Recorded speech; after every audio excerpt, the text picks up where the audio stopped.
Watson, not entirely mechanical, it seems.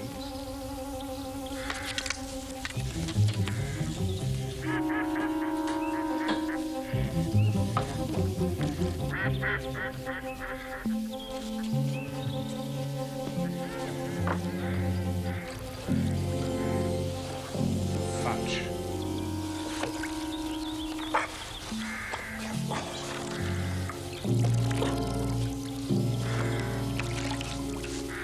Requiescat in pace. One imagines it's a pet's gravestone. It has been smashed, mended, and smashed again with deliberate force. The story it tells is of the immediate past.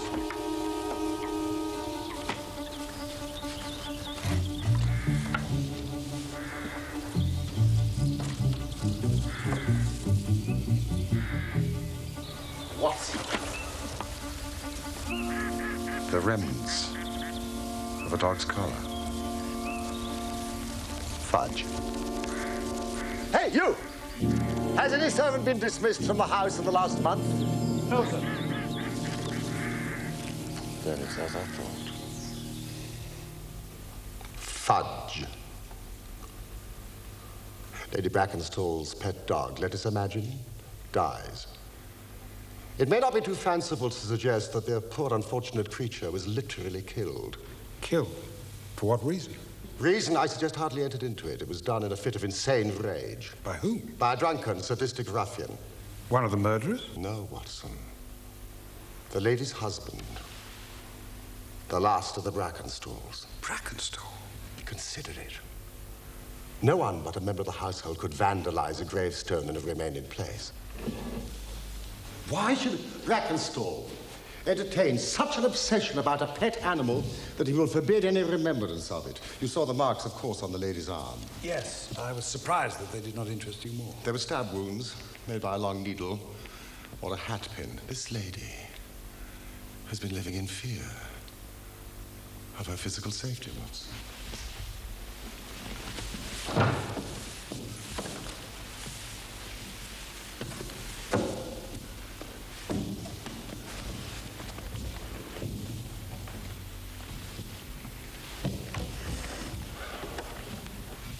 Take care, Holmes.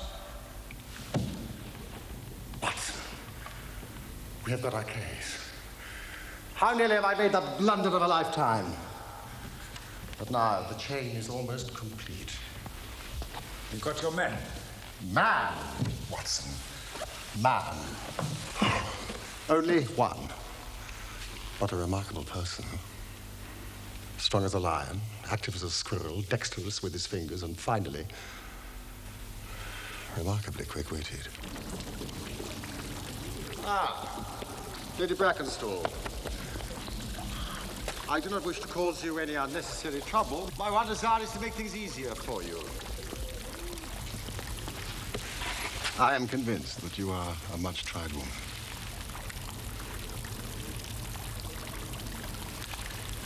If you will trust me and treat me as a friend, you may find that I will justify that trust. What do you want me to do? To tell me the truth. Mr. Holmes. No, please. Lady Brackenstall. It is of no use. You may have heard of any little reputation that I may possess. I will stake it all on the fact that your story is a complete fabrication. You're an impudent fellow. You trying to say that my mistress has told a lie? Have you nothing to tell me? I have told you everything. No, think just once more, Lady Brackenstall. Wouldn't it be better to be frank? I have told you all I know.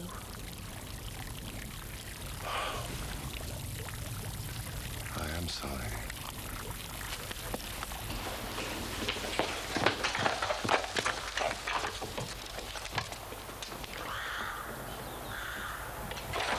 The bell rope gave us a clue which should have left us in no doubt. How was that? If you were to pull down a bell rope, Watson, where would you expect it to break? Surely at the top, where it is attached to the wire, not 3 inches from the top. But the rope was frayed. The rope which found Lady Brackenstall was frayed. He was cunning enough to do that with his knife, but the other end was not. If you had stood on the mantelpiece as I did, you'd have seen that it was cut through. Stop! Please, driver.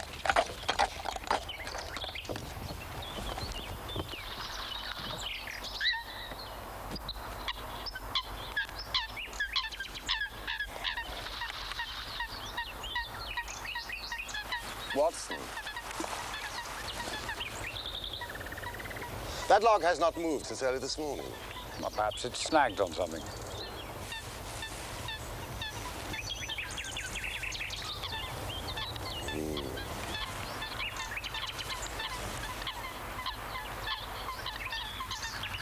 Or anchored. See that Inspector Hopkins gets this on his return, will you? Chiselhurst Station.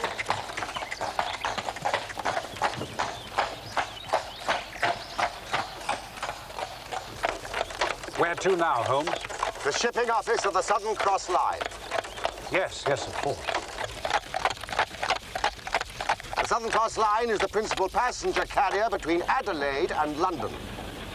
Ah, I see.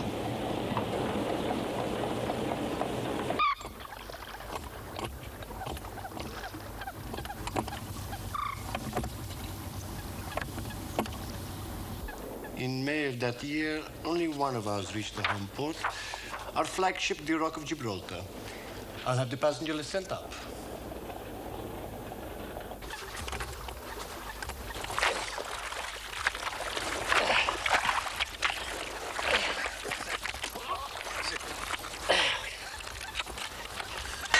How on earth did Mr. Holmes know that? Here we are. Miss Mary Fraser of Adelaide, first class. Accompanied by her maid. Where is the Rock of Gibraltar now? At noon today. She was steaming west through the Arabian Gulf, Mr. Holmes, heading for Suez, I hope. Is it your policy to transfer officers much between ship and ship? No, not at all. It is our policy not to. Ah, I have you, Mr. Holmes. You are asking the whereabouts of a member of the crew of the Rock who has been seen very recently, but not on the ship. Mr. Viviani, your perspicacity astonishes me. I assure you, it is only through study of the good doctor's masterly exposition of your work that I now have any small capacity to reason. Really? You amaze me. Watson, are you taking notes? Also, you will be pleased to hear that I know exactly who the officer is.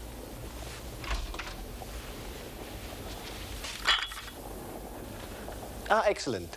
Mrs. Burbage. Excellent. Yes, gentlemen. The only officer from that voyage of the Rock who is not aboard her now is Jack Crocker, a magnificent chap. Am I not correct, Mrs. Burbage?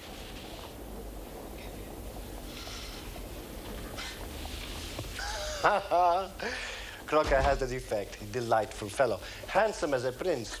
The crew worship him. We've promoted him captain of our new vessel, the Bass Rock. No tea for me, please. Which is just fitting out. He's the youngest captain we'll have. But he'll be the best. Not an officer in the fleet to touch him. He is hot-headed and excitable, but loyal, honest, and kind-hearted. Sometimes in this life, you meet people who are what you might call large-souled, who are a privilege to know. Crocker's one of those.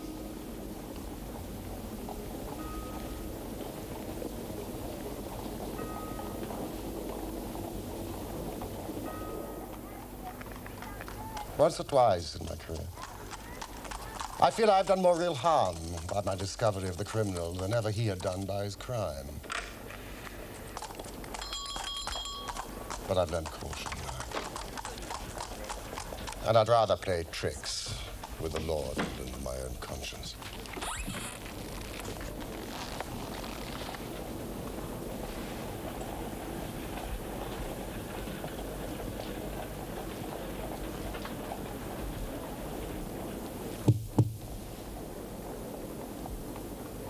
Captain Crocker, sit down. I've got your telegram. I've come at the hour you said. I heard you'd been down to the office. There's no getting away from you, is there? Speak up, man. You can't stand there and play cat and mouse with me. What do you know? Give him a cigar, Watson. Please.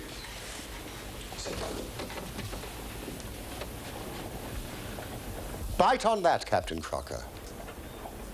And try not to let your nerves run away with you. I should not sit here smoking with you if I thought you were a common criminal.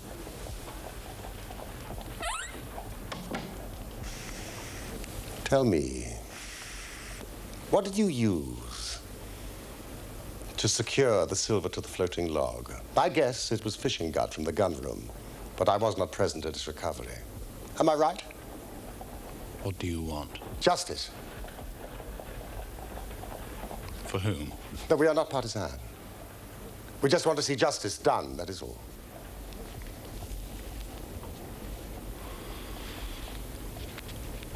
Very well. Was it fishing gut? No, tarred twine. It's a throwback to my days before the mast as a youngster. Even now, I always carry a silver coin, a length of twine, and a multiplex knife.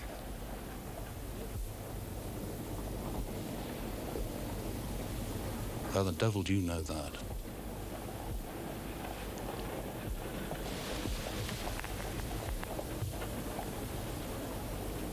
Who are you? Now, give me a true account of everything that happened at the Abbey Grange last night. Be frank with me, and we may do some good. Play tricks with me, and I'll crush you.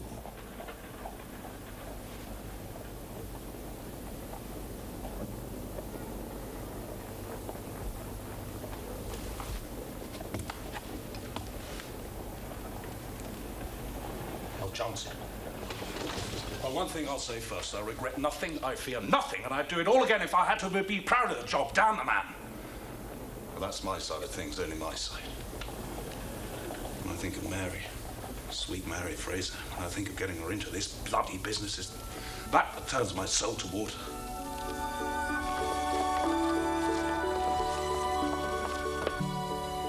I met her when I was first officer on my last ship.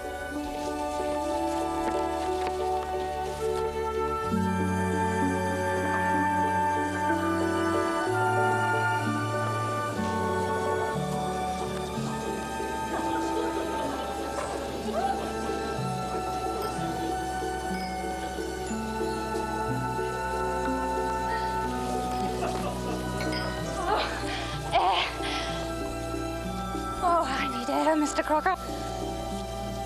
I've never danced so much in my life. You dance as if you were born to, Miss Fraser. Neither born nor bred, I assure you, Mr. Crocker. Led to it, I think, by a better dancer than I am. She treated me as fairly as ever a woman treated a man. We were never engaged. I've no complaints. But it was all love on my side, and all good comradeship and friendship on hers. When we parted, she was a free woman.